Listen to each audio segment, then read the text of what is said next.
अस्सलाम वालेकुम नाज़रीन। हम सरी यूट्यूब चैनल जे प्रोग्राम सूरत हाल में अवां खे भलीकार। नाज़रीन, अॼु जी शिकायतूं अवां सां कुझु वधीक आहिनि। तव्हां असांखे फीडबैक बिल्कुलु कोन था ॾियो ऐं असांजे प्रोग्राम खे सब्सक्राइब कोन था करियो, शेयर ज़रूरु करियो। काल्ह हिकिड़ा ॿ अहम वाक़िया नज़र आया, उन्हनि ते पाण ॻाल्हाईंदासीं। हिकु त जेको प्रेसिडेंट ऑफ पाकिस्तान आहे मोहतरम आसिफ अली ज़रदारी, उन नओं सेशन या नए साल जी शुरूआत कई पार्लियामेंट जी। नओं साल शुरूआत थी आहे, उनमें हिकिड़ो डेकोरम इहो हूंदो आहे त प्रेसिडेंट उनखे तक़रीर करे ऐं कुझु पॉलिसी बयान ॾींदो आहे। बसि पोइ उन में अफ़सोस थियो त पार्लियामेंट जेका नुमाइंदा आहे पूरे पाकिस्तान जी, ऐं पाकिस्तान जा माण्हू MNAs खे चूंडे उते इन करे मोकिलनि था त वेही पूरे मुल्क जे भले जे लाइ पॉलिसियूं डिस्कस कनि ऐं उन ते अमल दरामद कराइनि। थियो छा कल्ह? असांखे त बैंड बाजा बिगल इहे नज़र ईंदा रहिया जीअं नंढा ॿार वेंदा आहिनि, कंहिं सर्कस में वेंदा आहिनि, ऐं उहे सर्कस जा जेके कार्टून हूंदा आहिनि या जोकर हूंदा आहिनि, उहे वेही ऐं बाजो वॼाईंदा आहिनि, पर बाजा बेसुरा वॼाइनि पिया।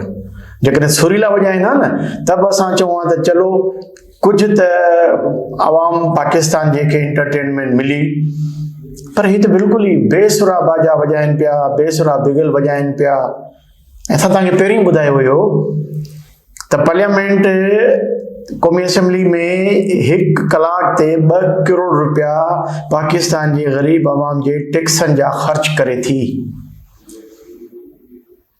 उन सदर खे जंहिंखे चवनि था त असांजो 47-45 जो आहे, उन सां वरी ॻाल्हियूं करण जे लाइ तयारु आहिनि, पर ॻाल्हियूं तॾहिं कंदासीं जॾहिं तव्हां जेके बि क़ैदी आहिनि, ईअं चऊं न त जेको हिननि जो लीडर आहे इमरान खान, जिन हिननि खे इहो ई सेखारियो आहे त बदतमीज़ी उरूज ते कबी, ऐं उहो ई PTI जो माण्हू अहम आहे जंहिंखे बदतमीज़ी करण जो ॾांहुं हुजे उनखे ॿाहिरि कढो। हाणे उनखे सदर ॿाहिरि कीअं कढंदो? उनखे कोर्टूं ॿाहिरि कढंदियूं, या उनजे लाइ त वरी विहणो पवंदो न।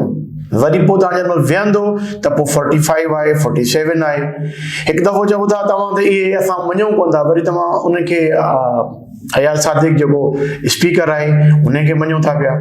उन ॿिनि MNAs खे जेको ही सेशन हले थो पियो, उन में उन्हनि जी मेंबरशिप सस्पेंड करे छॾी आहे। हिकिड़ो त उहो जमशीद दस्ती साहिबु आहे, तव्हां उन्हनि जा ॾिठा हूंदा ड्रामा, इलेक्शन खां पहिरीं जेको हुन पंहिंजे वाइफ जे बारे में वेही ऐं अजीब क़िस्म जी बेहूदा गुफ़्तगू कई, जेका असां दोहराए कोन था सघूं पिया। ऐं ॿियो हिकिड़ो इक़बाल आहे, MNA आहे, उन्हनि त गंद कयो न।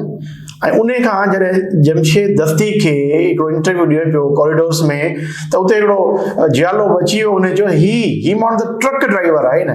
ट्रक ड्राइवर हुजण को ॾोह कोन्हे को, पर बदतमीज़ हुजणु, बद इख़लाक़ हुजणु ॾोह आहे। इख़्लाफ़ सां तव्हां इख़्तिलाफ़ करे सघो था, इहो असांखे कल्ह नज़र न आयो, अफ़सोस थियो। एसि ताईं उते असांजा जेके हुया न चीफ्स, जेके असांजे सिक्योरिटी फ़ौज जे इदारनि जा चीफ्स हुया, नेवल, एयरफोर्स या चीफ ऑफ आर्मी स्टाफ, इहे उन्हनि खे मिलियल हुई दावत, उनजे बावजूद न आया।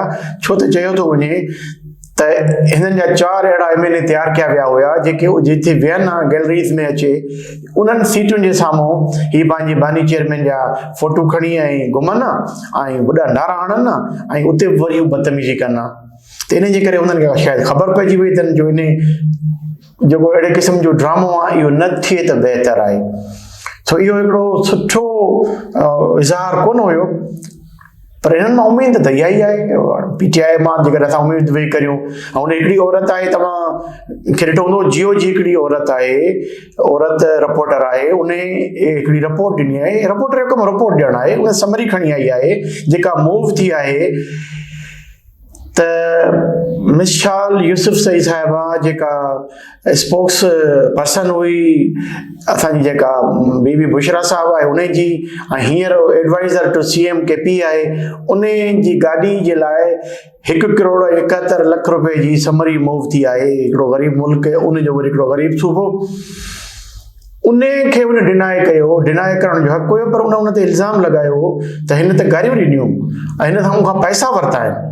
पोइ उनखे वरी वापसि करे छॾी। उन ते हाणे पेशावरी जेका आहे उतां जी जेके सहाफ़ी बिरादरी आहे या प्रेस क्लब आहे उन तमामु घणो सख़्तु एक्शन वरितो आहे। अॼु ताईं ख़बर पइजी वेंदी त उन माफ़ी वठे थी या कोन थी वठे थो। माज़रत सां हिननि जो अहिड़े क़िस्म जो ई इज़हार इहो ई आहे त इज़हार कबो बदतमीज़ी सां, इज़हार कबो बद इख़लाक़ी सां ऐं इल्ज़ाम तराशी सां।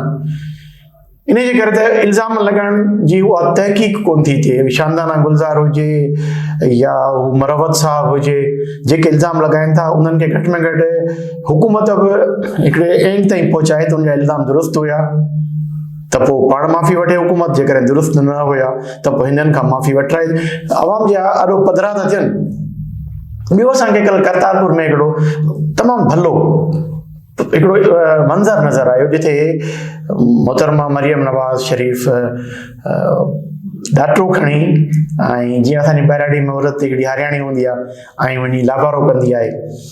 हुनजे लाइ त नई शइ हुई, हुनखे त ॾाढो बि वणण न पियो, पर जेको हुन हिकिड़ो इज़हार कयो उन में मोहबत हुई, प्यार हुयो पंहिंजे कल्चर सां।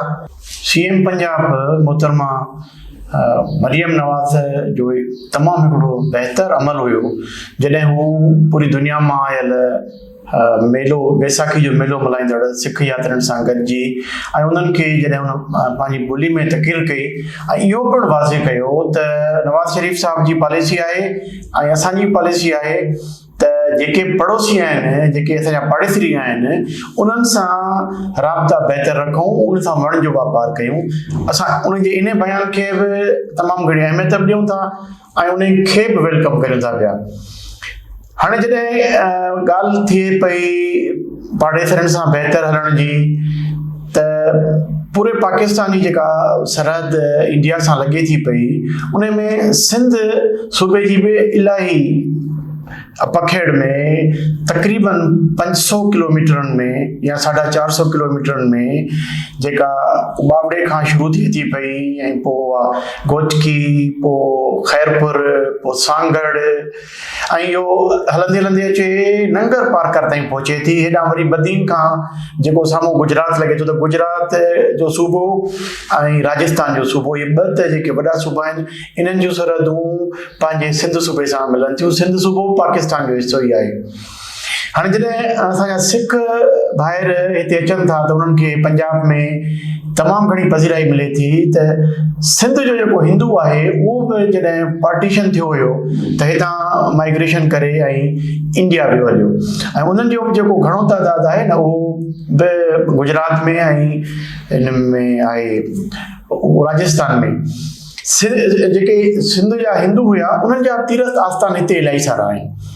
उहा रेड की दरबार हुजे, उहो साध बेलो सखर हुजे, उहो हालाणी जी दरबार हुजे, या वरी तव्हां जेकर नंगर में हलंदो त उते जेके साधड़ो आहे या मुख़्तलिफ़ अहिड़ा आहिनि तीर्थ आस्थान जिथे हू अचणु चाहिनि था, पर हिकु त वीज़ा जो प्रॉब्लम थिए थो ऐं ॿियो उन्हनि खे पोइ वरी वाघा खां अचिणो थो पए पियो।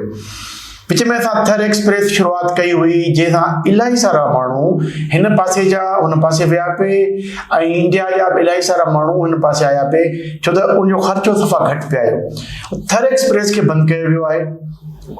थर एक्सप्रेस बि शुरू थियणु खपे। जहिड़ी तरह वाघा बॉर्डर खुलियो पियो आहे, समझौता एक्सप्रेस हले थी पई, अहिड़ी तरह थर एक्सप्रेस बि हलणु घुरिजे। न सिर्फ़ु इहो, पर जीअं खैरपुर जे साम्हूं जैसलमेर आहे त उते बि जेकॾहिं उतां जा जेके मुख़्तलिफ़ शयूं आहिनि, ख़ासि तौर ते खैरपुर जी खजूर जी तमामु डिमांड घणी आहे, त उते जेकॾहिं कस्टम जूं नंढियूं चुकियूं ठाहे ऐं उतां असां वापारु करे सघूं, इहो बि ॿिन्ही मुल्कनि जे लाइ फ़ाइदेमंद त थींदो, पर लोकल माण्हुनि खे बि मुआशी फ़ाइदो पवंदो। इन तरफ़ के ध्यानु ॾींदो, इन तरफ़ मर्कज़ी हुकूमत खे ध्यानु ॾियणु घुरिजे ऐं उन सां गॾु सिंध जी हुकूमत खे बि ध्यानु ॾियणु घुरिजे। त सिंध जी हुकूमत बि चाहे त जीअं मोहतरमा मरियम नवाज़ अहिड़े क़िस्म जा हिकिड़ा एक्शन करे रही आहे, अमल करे रही आहे जंहिंसां ॿिन्ही मुल्कनि जे माण्हुनि जूं दिलियूं खटी रही पई न। हू ओॾां पंजाब ॻाल्हाइण वारा पंजाबी आहिनि, हेॾां पंजाब ॻाल्हाइण वारा पंजाबी आहिनि, इहे ई परियां जेके सिंध ॻाल्हाइण वारा सिंधी हिंदू आहिनि ऐं हितां जा जेके सिंधी माण्हू ॻाल्हाइनि था पिया, उन्हनि जा पंहिंजा पाण में कल्चरल, भली मज़हबी अलॻि हुजनि पर कल्चरल हुननि जा एतिरा त राब्ता आहिनि त उन्हनि खे मज़बूत करे सघिजे थो। ऐं उन सां गॾु जीअं असां ॾिठो त मोहतरमा मरियम नवाज़ तक़रीर कई आहे पंजाबीअ में, त इहो असांखे कीअं लॻंदो, सुठो बिल्कुलु लॻंदो जॾहिं आसिफ़ा भुट्टो ज़रदारी साहिबा सिंध में अचे, घटि में घटि सिंध में अचे सिंधी में तक़रीर कंदी, बिलावल भुट्टो ज़रदारी सिंध में अचे सिंधी में तक़रीर कंदो, इहो हिकिड़ो सुठो पैगाम ईंदो। सिंधी ॿोली खे क़ौमी ॿोली जो दर्जो ॾियण में बि हुकूमत या सिंध हुकूमत जो हिकिड़ो किरदारु हुजणु घुरिजे। ॿोलियूं मुल्क खे मज़बूत कंदियूं आहिनि, मुल्क जी ख़ूबसूरती में इज़ाफ़ो कंदियूं आहिनि, ॿोलियुनि में मतभेद न थियणु खपे। तो नाज़रीन, सूरत-हाल प्रोग्राम में अव्हां खे ॿोलियुनि जे बारे में कीअं लॻो आहे इहो असांखे फीडबैक ज़रूरु ॾिजो ऐं सब्सक्राइब करियो, इन में कंजूसपाई न करियो, लाइक कयो, शेयर कयो। इजाज़त वठूं था, अल्लाह भाई।